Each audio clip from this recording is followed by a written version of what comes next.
Good morning, good morning, good morning. Buenos dias, mi gente. Yo. Welcome to Daily Discipline number 455 in a row. My name's Rob Hoback. Happy that you're here. Honored and humbled that you keep coming back like for reals. Hey, it's a 2 for Tuesday. It's January the 14th. It's a work day. When we're chasing our best life, there are no days off. If you need an example, Joe Burrow, who won the MVP last night in the National College Football Playoff, whatever. He's quarterback for the LSU Tigers. He was talking about it. He's like, this thing started a year ago. We made a commitment to each other. We were going all in, and we haven't stopped working since. Saturdays, Sundays, didn't matter. We just worked. They're there, top of the mountain. That's what it takes. Love it. First things first, I'm still the realist. This is going to be a shocker. I'm intense. Yeah. Woke up like this. I did. Woke up before my alarm, man, just think of all the storylines inside the LSU Tigers. Can't wait to talk about it on Daily Discipline. So, yeah, I'm intense, right? And intensity and aggressive wins. You want some examples? Coach Edo, Coach Dabo Sweeney, the guy on the other side, Joe Burrow, the Tennessee Titans that I fell in love with last week, and last night at Sissy's basketball practice, I kept reminding the kids, I'm like, man, you got to turn it up a little bit, right? If you want to keep winning, you're not gonna win by standing there watching somebody else take the ball. Let's go, let's pick it up. So yeah, it was awesome. And we talk about visualization, first grade basketball, right? We're making a difference. I'm serious, right? And people may look at me like I'm intense. The parents were laughing at me last night when Cody Walker, you heard that name here first, number 5, Cody Walker. I told him, I'm like, you got to stop. And you have to think, and when you go to bed at night, I want you to visualize what it's going to be like when you're older and you've been practicing, and all of a sudden you become the man, and they're going to announce you. They're going to say, and now from Bartlesville, Oklahoma, number 5, Cody Walker. I'm like, and just you hear the crowd roar, and you go out there and do your thing. You have that kind of talent, son. Embrace it.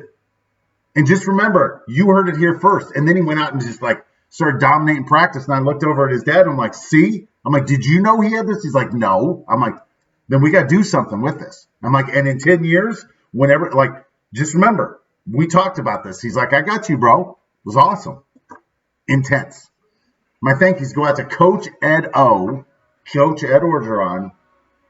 and the LSU Tigers for an amazing season. Amazing ride. So many beautiful storylines inside there. Coach Dabo Sweeney and the Clemson Tigers, the team that lost, they had a historically great run, similar to what we saw with USC 15 years ago. So, it's like you always have a dominant program, right? And so we had, for 10 years, we had the University of Alabama. Just terrorized everybody else. Everybody's scared of him. Not Dabo. He knocked them off. Congrats. And I'm sure they'll be back next year. Thank yous to all my peeps who reached out yesterday. Yesterday was a very difficult, emotional day for me. I appreciate all the love. And I wanted to share something with you guys that I forgot to mention yesterday. My brother's favorite band was Kiss. His favorite song by the band Kiss was Detroit Rock City. And I'll put the clip in the link down here below. But if you listen to that song, it talks about dying in a car accident. And I always wondered, I'm like, I wonder if he was listening to that. At the end when it's I know I'm going to die. Why? Detroit Rock City. I don't know. The only solace I get out of that is hopefully he died doing what he loved, listening to music real loud, driving down the road. And hopefully he didn't suffer, and I don't think he did. Anyway, thank you to all my peeps. Thank you to Antonio Brown for live streaming when the police had to show up to take with your baby mama, your co-parent, to take your children back and throwing racial slurs and all this stuff. Thank you for just showing us that most of us, you're not one of our people at all. Thank you to Major League Baseball. Man, this is a big story. Came out yesterday, and make no mistake that it came out yesterday in the midst of all this other stuff to kind of bury it underneath there. But they dropped the hammer on the arrogant Houston Astros. That's the word I heard all. Institutional arrogance, right? This isn't the first time they got caught cheating. It better be the last, right? I'm just telling you, they dropped the hammer on them, and there's more coming. Thank you to my boy Slender Man for living my best life. I was thinking about it over the weekend. I'm like, everything that I thought I wanted, right? If I wrote down a list and said I want this in my life, I want like that dude. It's him, that dude, right? And so yeah, just another example. It's out there. Just got to go get it, right? And there's plenty for all of us to ball. So nobody freak out. But I appreciate you, man. I appreciate you showing up. I appreciate you being my friend. Which brings me to this. Find your people. We talk about this all the time. But is there a better example of somebody who found his people and then thrived and went all in and went intense than Coach Ed going to LSU? Again, he told the story last night about how when he was at Ole Miss, right? Like just next door. And he was intense there. Apparently, there was a legendary pep talk where he punched himself in his face. And people like, you got to fire him. He's not stable. He's stable. He's just intense, right?